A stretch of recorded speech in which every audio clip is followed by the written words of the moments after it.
Bonjour, Éric Duverger, je suis le porteur du projet Sciences de la vie 2.0. Alors c'était un gros projet puisqu'il a réuni 10 personnes, enfin tout moins 10 qui sont inscrits là, mais en fait une quinzaine puisque certains ont participé sans formellement être inscrits dans ce projet. Ça a réuni des enseignants-chercheurs du pôle biologie-biochimie et deux sont présents là, Frédéric Lamblin et Lucille Mollet qui vont participer à la présentation. Donc on est aussi parti d'un constat, comme tout le monde, le constat que je pense que tout le monde fait. On a des étudiants peu motivés, que ce soit en L1, L2, L3, avec un échec important, voire très important. Des étudiants qui ont été touchés par la révolution numérique, ils passent certainement plus de temps sur leur tablette, téléphone portable que dans leurs cours. Et donc, on a voulu profiter de ça et associer une pédagogie basée sur le numérique pour essayer de les motiver et de les faire travailler. Donc, l'idée, elle est simple, c'est de les engager dans leurs études, faire de la pédagogie active. Et un étudiant qui s'implique dans son enseignement, a priori, est un étudiant qui va apprendre et, a priori, réussir, peut-être. C'est pas grave. Donc, dans ce projet, les objectifs étaient de créer des outils d'apprentissage, des outils d'évaluation, d'auto-évaluation pour rendre l'étudiant acteur de sa formation. La finalité étant de faire des parcours scénarisés sur la base du blended learning. Alors, deux petits tableaux, je vais passer très très rapidement sur les tableaux, simplement pour montrer que les actions proposées couvraient toute la licence sciences de la vie de la L1 au M1. Ça prend essentiellement sur du test, alors QCM en ligne, QCM en séance, développement de vidéos, il y a eu de la carte mentale, il y a eu des cours inversés, et pour ce qui me concerne, en première année, vraiment des cours hybrides en blended learning. Donc projet mené sur 2 ans, première phase avec 10 actions et une deuxième phase avec 5 actions complémentaires. Et donc je résume ce qu'on a fait. Donc des QCM, des quiz en ligne, du QCM interactif, vidéos qui sont encore en cours de tournage et de l'hybridation de cours. Pour ce qui est des quiz en ligne, je vais laisser la parole à Lucille qui en a fait beaucoup, voire énormément. Alors, je vais me servir du jouet puisque oui, ça marche dans l'autre sens. Voilà. Donc, j'ai pris pour exemple une matière dans laquelle j'enseigne à raison de 11 heures de cours magistral. Déjà, ce qui m'a apparu intéressant de faire et que les étudiants ont apprécié, c'est de découper en fait en grosses thématiques. Pour ne pas leur proposer un quiz généralisé sur d'entrée les 11 heures. Ce qui permet aussi, parce que toutes ces activités de conception sont extrêmement chronophages, de pouvoir échelonner, en fait, même si certains qui s'en servent beaucoup ne sont pas contents parce qu'ils réclament, mais d'au moins échelonner l'effort sur plusieurs années. Donc vous voyez ici, au niveau de ces 11 heures, j'ai découpé ça en 5 thématiques avec la mise à disposition la première année simplement de 2 thèmes. Cette année, 2 suivants et il en restera un à faire l'année prochaine. Ensuite, c'est déposé, comme vous le voyez ici, sur Célène, avec les conditions du test qui sont fixées au préalable. Et ça, on en a discuté entre collègues. Je pense que c'est important pour eux, quand ils vont commencer un test, de savoir pour combien de temps éventuellement ça leur prendra. Un autre collègue avait essayé de mettre toutes ces questions à disposition et globalement ça ne marche pas. Si l'étudiant ne voit jamais le bout, il ne connaît pas les conditions de ce petit quiz qui leur est proposé. Donc on est arrivé sur l'idée, sur les conseils un peu du formateur au niveau de ces quiz, Mathieu Exbraya, de proposer une dizaine de questions sur 15 minutes. À partir de là, pour que ça fonctionne, il faut il faut leur mettre à disposition une banque de questions relativement importante, puisque l'idée, au final, c'est qu'ils y reviennent plusieurs fois et que ce ne soit pas éternellement les mêmes 10 questions. Donc la question qui vient ensuite, c'est combien de questions pour que ce soit correctement utilisable et que l'étudiant trouve ça intéressant. J'ai pu, vous voyez, au niveau des différents thèmes, avoir entre 25 et 40 questions. Je pense que c'est pas mal. Avec également, donc par thématique, pour 10 questions sur 15 minutes, entre 25 et 40 questions, et aussi des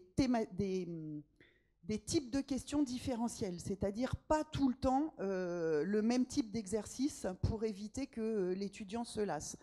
Ça veut dire quoi en clair? Ça veut dire que j'ai utilisé à la fois la possibilité de questions qui fournit des réponses courtes, où eux doivent taper un mot. Donc ça peut être soit un mot, soit un nombre. Hein. L'avantage du... Enfin bref, non. Je ne vais pas tout vous raconter, sinon on ne va pas s'en sortir. Également les choix multiples qui peuvent occasionner soit une réponse possible ou alors plusieurs. Vous avez la possibilité de faire des appariements, ce qui permet, par exemple, aux étudiants, nous on a beaucoup de processus moléculaires, par exemple, de leur demander de réordonner quelque chose, une séquence d'événements. Donc ça peut aussi servir à ça. Des vrais-faux basiques et des glissés-déposés sur une image ou des glissés-déposés sur le texte. Donc en faisant varier un petit peu toutes ces possibilités de questions, ça permet à l'étudiant d'être moins lassé par l'exercice. Et puis ça permet aussi au niveau de la conception des questions, pour les points qui paraissent intéressants, de bâtir plusieurs questions sur les points principaux en utilisant différents types de questions, ce qui permet au final à l'étudiant de forcément tomber sur le point principal, quel que soit le test qui va être élaboré. Après, chacun aussi fait selon son caractère. Moi, ça s'adressait aux étudiants de L3. Hein, ils commencent un peu à me connaître au bout de ces plusieurs années. Et donc, je me suis permis de mettre un peu d'humour à moi pour qu'ils puissent également me retrouver au sein du QCM. Donc, il y a régulièrement des chats qui s'insèrent au niveau de mes questions. Ce qui leur permet aussi de trouver une petite humanité à ces trucs un petit peu lointains. Ce que je me suis attelée aussi à faire, c'est de toujours remplir la case du feedback. Donc, quel que soit au moment où, une fois que l'étudiant a répondu à ces 10 questions et a envoyé ces 10 questions à la machine pour qu'elle lui dise « t'as raison, t'as pas raison », il y a toujours, que la réponse soit vraie ou que la réponse soit fausse, le retour, donc j'y passe pas... au départ, je faisais du texte en plus, tout ça, mais sinon, on s'en sort pas, hein, ça avance pas, faut être honnête. Maintenant, ce que je fais, c'est que j'ai toujours, au moment de la conceptualisation des questions, toujours le PDF de mon cours qui est déposé sur Célène ouvert. Et en fait, je fais une copie d'écran sur la diapo auquel l'étudiant pourra se référer par rapport à la question posée. Ça leur permet aussi de se référer. Après, ils n'avaient qu'à être là en cours. Hein. S'ils ne savent pas, ce n'est pas de ma faute. Mais au moins, il y a toujours la diapo de référence s'ils veulent un complément d'information à la question posée. Que la réponse soit vraie ou fausse. Et ensuite, donc, il y a le fait de choisir 10 questions dans une banque assez large et de les enrôler pour 15 minutes. Je leur précise également qu'ils peuvent faire autant de tentatives qu'ils le souhaitent.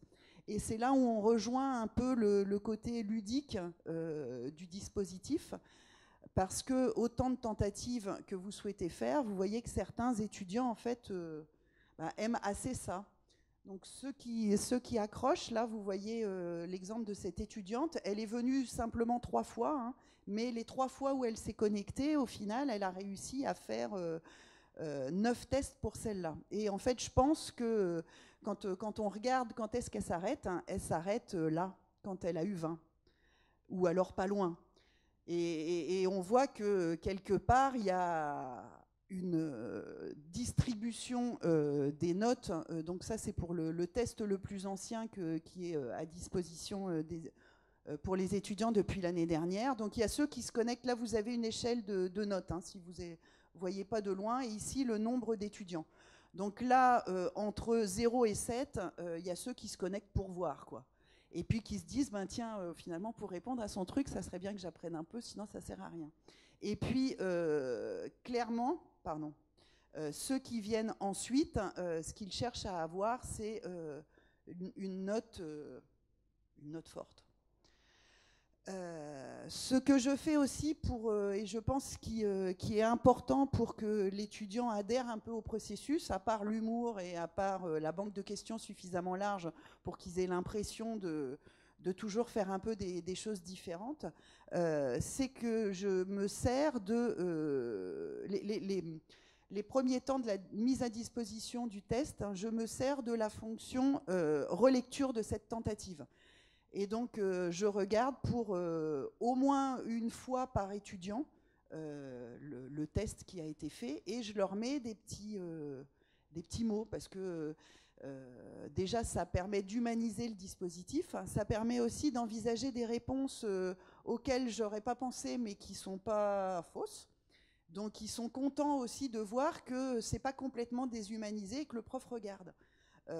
Et ça permet aussi, au niveau des premiers temps où le quiz est mis à disposition de l'étudiant, de réintervenir sur des questions qui étaient soit mal posées, soit pas assez précises et qui laissaient trop de flou, soit avec une erreur. Hein, ça m'est arrivé de compter 100%, parce que c'est au moment où on fixe l'évaluation, de me tromper simplement en mettant la notation. Donc vraiment, si vous vous engagez dans ce genre de choses, n'hésitez pas à faire cette relecture.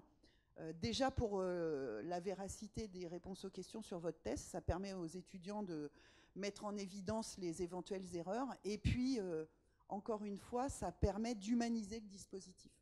Donc, mes conseils, c'est saucissonner votre cours en éléments gérables.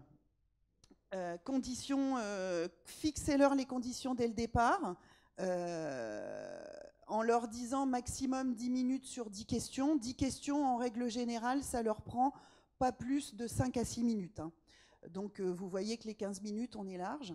La banque de questions à générer, c'est ça qui prend le plus de temps. Essayez de faire revenir, en utilisant plusieurs types de tests, les points forts sous différentes formes. Et puis, pensez que l'étudiant, ce qui l'intéresse, c'est d'avoir, c'est Mario Kart, arriver à avoir 20. Et n'hésitez pas à relire vos tentatives, ça vous permet d'ajouter de l'humain au dispositif et de tester également vos questions, ce qui est plutôt pas mal. Voilà, j'ai fini.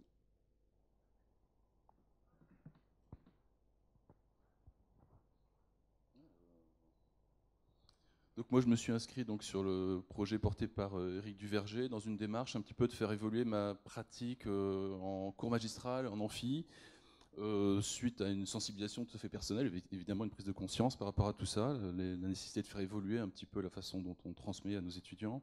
Et puis une période également où l'ESPE notamment nous incite à participer à des journées de formation justement et nous donne un petit peu des outils, des moyens pour essayer donc de rendre les étudiants un petit peu plus actifs, plus participatifs. Des outils également pour travailler donc l'enseignement en grand groupe aussi. Donc dans le projet donc Sciences de la vie 2.0, donc j'ai proposé donc aux étudiants donc de L1 donc des QCM donc en séance, donc en cours magistral, en amphi. J'ai proposé sur l'année en fait donc dans le cadre du portail donc sur ces étudiants de L1 donc un ensemble de QCM à l'aide de l'application donc Kahoot. Donc pour ceux qui connaissent pas trop Kahoot, eh bien simplement il faut s'inscrire en ligne, se saisir donc d'un identifiant, d'un mot de passe, et puis après on peut construire différents types de quiz, de questionnaires. Donc là j'ai choisi le QCM donc le plus simple avec 4 choix possibles donc de réponses. Les quiz se déroulaient de la manière suivante. En général, je les mettais en place donc en cours de séance, à la fin d'un chapitre. Ça pouvait intervenir donc à la fin donc d'une séance de 2 heures. Ça pouvait également intervenir donc en cours de séance à la fin d'un chapitre. Donc une manière de les évaluer d'une manière un petit peu donc, sommative sur tout un ensemble donc, de concepts, de notions qui ont été vus précédemment. La durée donc d'un quiz sous Kahoot en amphi, donc c'était d'environ 15 minutes. Je traitais d'environ une dizaine de questions qui balayaient justement donc, un chapitre. Les étudiants, donc, quant à eux, une fois que le QCM est présenté donc, sur l'écran, donc, ont un numéro, un login en fait, et puis ils peuvent se connecter au moyen de leur smartphone. Le quiz, en général, donc, de 10 questions, dure environ 15 minutes. D'accord, donc ça permet de faire une espèce de coupure quand même avec l'enseignement magistral. Et j'avais dans l'amphi donc, de première année, au semestre 1 comme au semestre 2, environ donc, 120 étudiants qui arrivaient à se connecter donc, au moyen de leur smartphone. Donc eux se connectent et donc ont un mot de passe, en fait, non, un pseudo en fait, qui leur permet donc de voir évoluer donc leur score en direct, question après question. Donc, et après chaque question, en général, je fais un débrief pour que les étudiants comprennent un petit peu là où ils ont échoué. Alors, ce que je trouvais intéressant donc, pour les étudiants d'utiliser donc, cette application donc, pendant le CM, ça leur permet un peu de s'auto-évaluer, évidemment, de voir un petit peu où ils en sont, ce qu'ils ont compris, ce qu'ils n'ont pas compris, de revoir un petit peu les points essentiels du cours sur lesquels moi j'insiste déjà pendant le cours. Ça les prépare également un petit peu donc, ce qui va les attendre donc, à l'évaluation de fin de semestre, parce que je leur explique concrètement que c'est typiquement le type de questions que je peux leur poser donc, le jour de l'examen. Ça leur permet justement, à mesure qu'ils voient évoluer leur score en direct, de voir un petit peu comment ils se situent par rapport à l'ensemble donc, de la promo.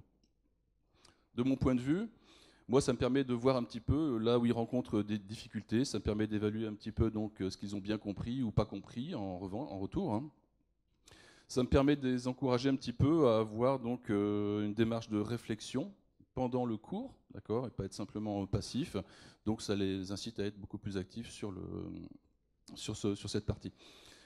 Moi, ça m'a permis effectivement également, donc, en complément d'autres petites pratiques que j'ai pu avoir qui n'impliquent pas nécessairement l'usage du numérique, en fait, et bien de dynamiser un petit peu donc, mes CM. J'ai trouvé également intéressant de pouvoir donc, mettre en place des Kahoot relativement rapidement.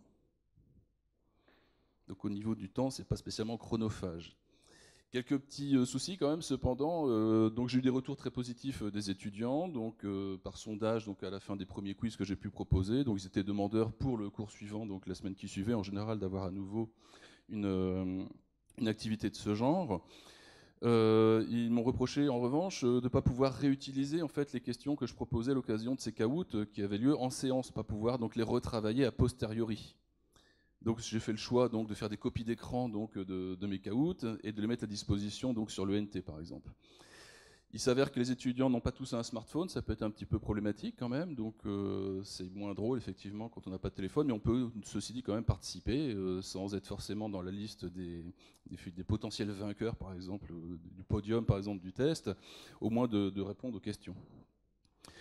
La difficulté également, c'est selon le bâtiment dans lequel on se trouve donc, pour faire notre enseignement, c'est qu'on n'a pas toujours de la Wi-Fi. Donc ça pose pas mal de problèmes occasionnellement. Donc sur une même promotion, on est dans 2 amphis pour les premiers groupes, dans une autre salle pour le 3e groupe, et dans la 3e salle, il n'y a pas la possibilité de faire le quiz en question.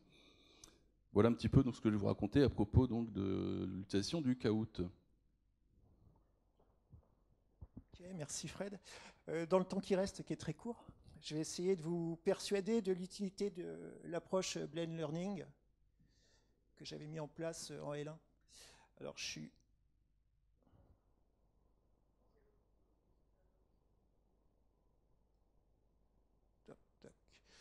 désolé pour Valérie, la vidéo, je vais la zapper. On a mis en place des vidéos d'introduction au TP, vidéos qu'on développe avec l'aide très efficace du Learning Lab. Donc je vais passer sur le Blend Learning. Donc c'est l'hybridation de cours. Donc pour ceux qui ne connaissent pas, le Blend Learning, c'est tout simplement alterner la séquence de travail chez soi, du e-learning, avec des séquences en présentiel, en amphithéâtre, le cas échéant, puisque c'était mené sur du L1. Donc une introduction au cours qu'ils font par eux-mêmes, du présentiel où on va répondre à des questions et développer des points clés du cours, à nouveau une séance de travail en e-learning et à nouveau retour en amphithéâtre où on va essayer de débriefer leur travail. Un tout petit peu plus en détail, donc la première séquence pour eux en e-learning, l'introduction au cours, qu'est-ce que je leur fournis? Je leur fournis une feuille de route. Donc là, les objectifs du cours sont clairs et le travail à réaliser clair. On peut leur fournir des vidéos ça sera surtout pour les TP. Je leur fournis un document texte qui est le condensé du cours, l'essentiel du cours, et je leur fournis aussi le diaporama qui accessoirement pourrait être sonorisé. Et le travail à réaliser, tout du moins en L1, c'est toujours chercher de la définition, chercher du mot-clé et faire du schéma complété. Donc la feuille de route, j'ai expliqué, vu le temps qui reste, ça je reviendrai éventuellement dans les questions. Donc en présentiel, qu'est-ce que l'on fait? On revient sur les définitions qu'ils devaient travailler. Je réexploite le diaporama pour approfondir et répondre aux questions. Je reviendrai sur cet aspect là des questions plus tard.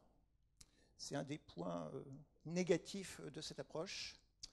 Ensuite, je leur propose du travail à réaliser chez eux. Donc ils ont des QCM en autocorrection. Ils ont des photos à légender en autocorrection et le projet là pour cette année, ça serait de mettre en place une correction par les pairs, de manière à toujours impliquer les étudiants dans leur travail. Ça c'est bon. Et puis on revient au présentiel, donc au prochain cours en amphithéâtre, on va consolider les acquis. Donc on peut faire du quiz, donc pareil l'année prochaine je vais mettre sur du Kahoot. On va revenir sur les exercices qu'ils avaient à réaliser s'ils ont des questions, et à nouveau, je vais répondre à leurs éventuelles questions. Ça, je vais passer, ça, je passe. Donc, ce qui est intéressant, c'est surtout l'implication et le retour que l'on a de la part des étudiants. Alors, l'implication des étudiants, comme tout est déposé sur Célène, bah, ça fait office de mouchard. On peut savoir ce qu'ils font, qui fait quoi, à quelle heure, combien de fois. Alors là, vous avez tous les cours que j'ai déposés, donc qui sont faits en blend learning, donc le cours 1, le cours 4, 5, 6, 7 et le 12. Le cours total comprend 14 séances, donc vous voyez, on ne fait pas systématiquement du blend learning, on essaye d'alterner entre les deux approches. Alors ce qu'on peut constater, donc sur les 650 étudiants du premier semestre, 220 sont très investis, c'est-à-dire qu'ils font les exercices demandés, ils font les QCM demandés. Et ce qu'on constate aussi, c'est la très lente érosion de la consultation des documents. On démarre à 80% et on va s'arrêter à 60%. Donc les étudiants se désengagent progressivement de l'approche. L'autre constat très positif, c'est que dans ces 220 très investis, on trouve 70% des reçus à l'UE et que ces 220 ont une moyenne supérieure de 3 points par rapport aux autres. Donc manifestement, ils ont travaillé et ça a en partie porté ses fruits. Celle-ci, je vais passer, hein, c'est simplement que l'enseignement est adapté à leur niveau, tant mieux. Donc les objectifs du cours pour 57% des étudiants, pour 84% des étudiants sont clairs, et les attendus de l'évaluation pour environ 60% sont clairs. Je vais juste terminer sur cette diapo. Ils adhèrent à cette pédagogie à 56%, donc quand je dis qu'ils adhèrent, ça veut dire qu'ils l'ont trouvé positif dans leur apprentissage, et à 61%, ils aimeraient qu'elle soit étendue à d'autres UE, voire généralisée pour 50% d'entre eux. Merci de votre attention.